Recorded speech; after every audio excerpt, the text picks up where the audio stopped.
Abiadura handiko polemika izaten ari da azken egunotan, asteotan, hilabeteotan, abiadura handiko trenaren gainean. 25 urtez apenas mugitu den Deus, 14,7 kilometro eraiki dituzte ezerezetik ezerezera. Orain, baina aldaketaren gobernura Nafarroako jauregira iritsi eta gero ezin geldirik egon den abiada bizian egin behar Nafarroak garapenaren trena galduko ez badu. Atzo gai honi buruz mintzatu ginen Nafarroako gobernuaren eredu Maria Solanarekin, gaur Sustrai Erakuntza Fundazioko Martin Zelaia dugu gurekin, ea patxada pixka batez mintzatzerik dugun.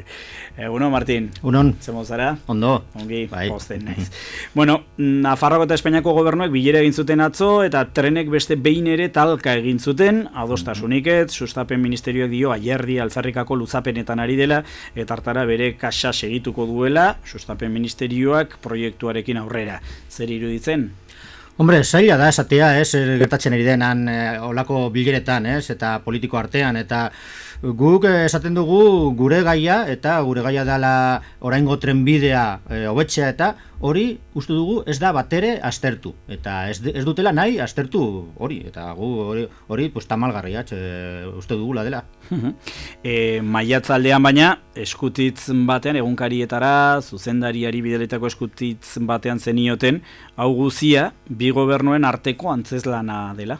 Eta uste dugula antzeslan handia dagoela han barruan, ez? Hauek esaten dute baietz, besteak ezetz, ez dela egingo dela, edo ez dakigula nola egingo. Guk pensatzen dugu, bai egin nahi dutela, biok, ez? Bai ministerioa, bai aierdi jaunak, eta, bueno, pensatzen dugu, hori, gure zalantza ez dela argitzen, inoiz, ez dela gure zalantzak argitzen ari. Orduan, pensatzen dugu, bueno, pues, zeo zer egin behar dutela gure zalantzak argitzeko. Eta, bueno, pues hori ez dagoela, agenda politikoan, uste dut. Nafarroako gobernuak dio, Madrilek edonola ere segituko duenez aurrera proiektuarekin obedela alden heinean esku hartzea, baldintzatzea, ez alboan geratzea, zer iruditzen zaizu gogoeta hori, Maria Solanak atzo hemen egin zuen.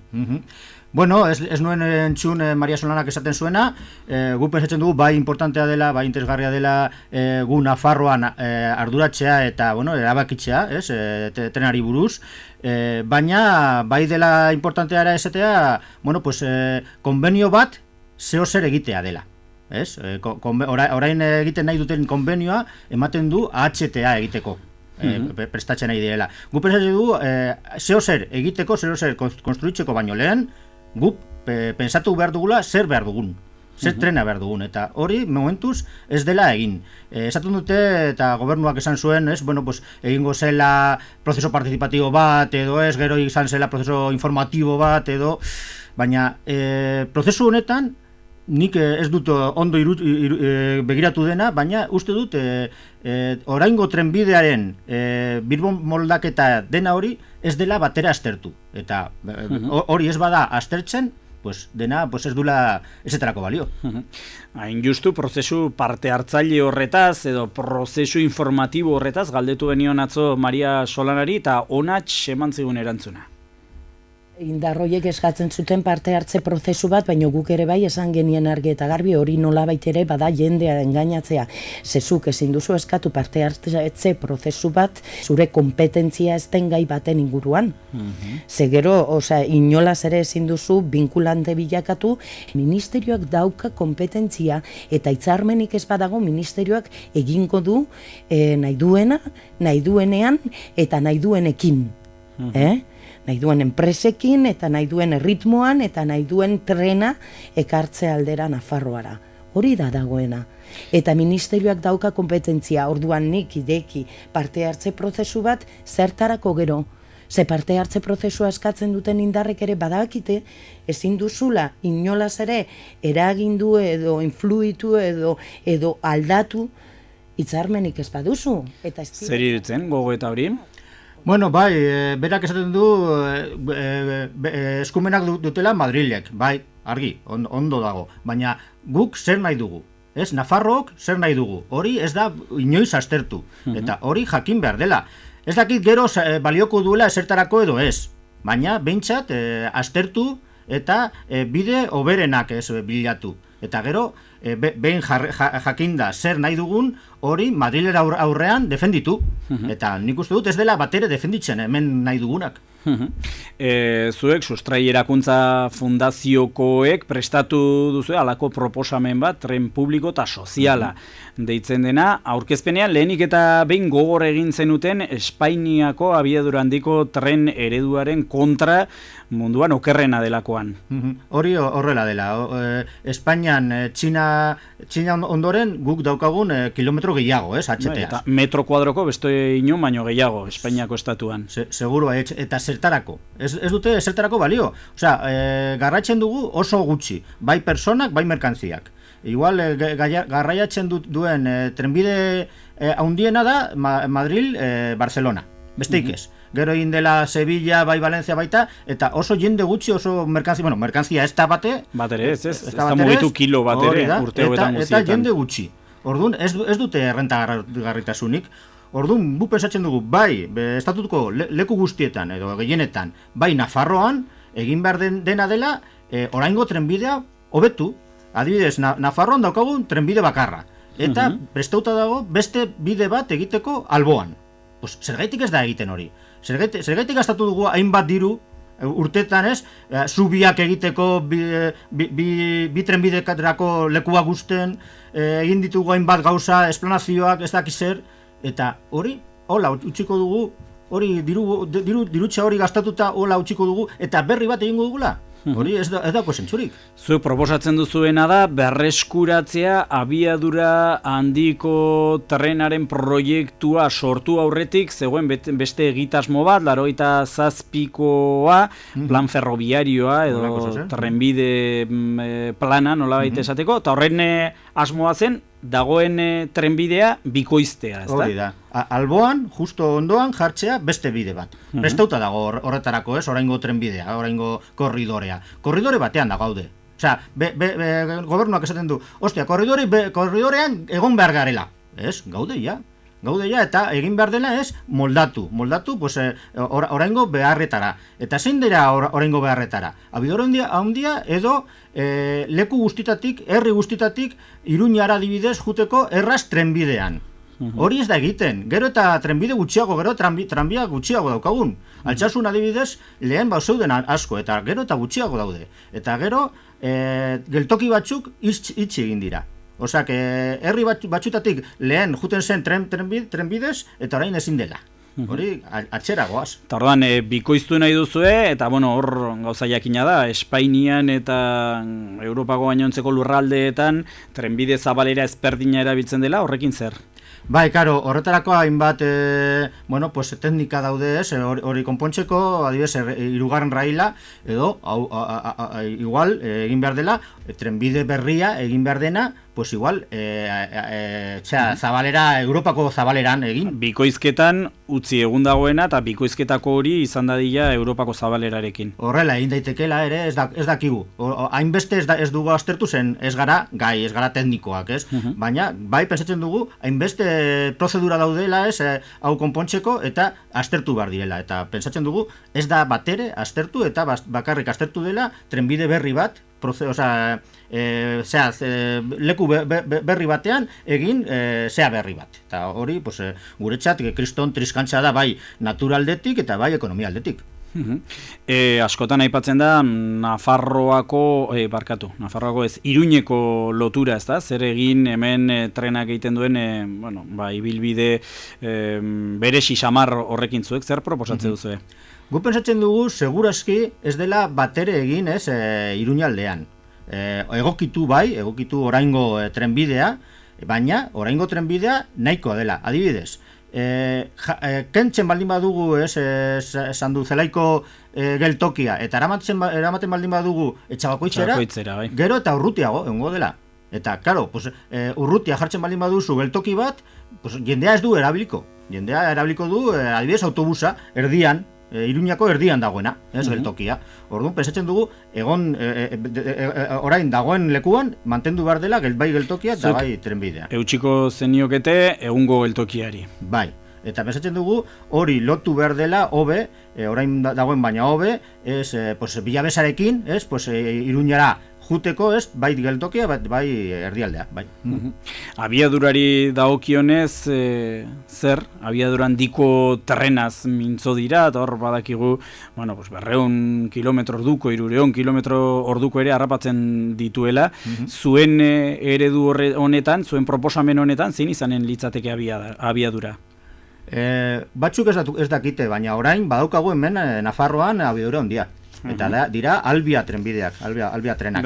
Ez? Albia trenak orain juten dira ia 200 kilometro orduko, ez, Nafarroan, 160, hola, kilometro orduko, eta gero sartzen da ja abiadura handian, ez, Zaragoza aldean, eta juten da Madrilera edo Barcelonara abiadura handian, ez, eta hango trenbidean.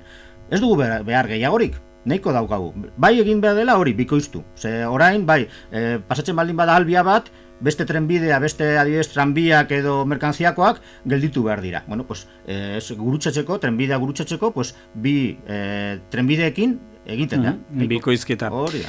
Aizu, eta bi trenbide egiterakoan, zubiak edo tunelak edo horiek nola gainditu?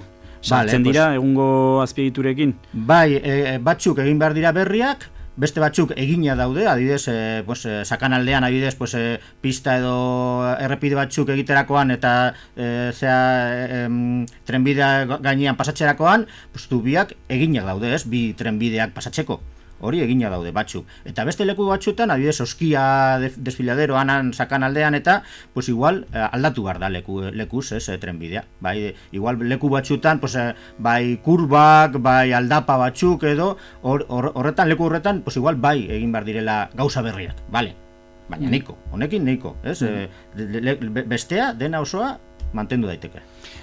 Zuen txostenean salatzen duzu abiadura handiko trenak polarizazioa eragiten duela, hau da, geltokiak bakarrik hiriburuetan izaten direla, Iruñean, Madrilen, Gasteizen, Donostian, Bilbon, baina ez ordea erdibideko herrigo hirietan guzietan zuek zer proposatzen duzu horri dagokionez? Bai, alde batetik pentsatzen dugu oraingo trenbideak, oraingo trenak, gero eta herri txikitan gero eta gutxiago daudela. Orduan, pues, ireki behar direla berriz lehen bat zeuden apeaderoak eta estazioak, ez, eta geltokiak. Bai, hori alde batetik. Orduan, Nafarro aldean zerkaniaz zerbitzu bat jarri edo bi zerbitzu bata Iruñan kokatuta eta bestea Tutera kokatua. Eta gero hori baita ere largo recorrido esaten dena, dena hori baita ere mantendu eta hobetu. Adibidez, pues, hemen egin daitekela olako zirkuito bat, bai Iruña, Tutera edo Castejon, bai Logroño, Gasteiz, Bilbo, Donosti, eta dena hiri guzti horiek ondo lotu, eta horrela egin, ez abiadura handiko tren batzu, baizik eta maiztasun erdikoa. Eta horrekin, maiztasun handian egin daitekela... Hora, ipatzen zenuten, okerrezpaneiz, pertsonentzako 180 kilometro, ez, 180 kilometro orduko, sare horretan, eta merkantziekin aldiz, 80 kilometro orduko, ez da?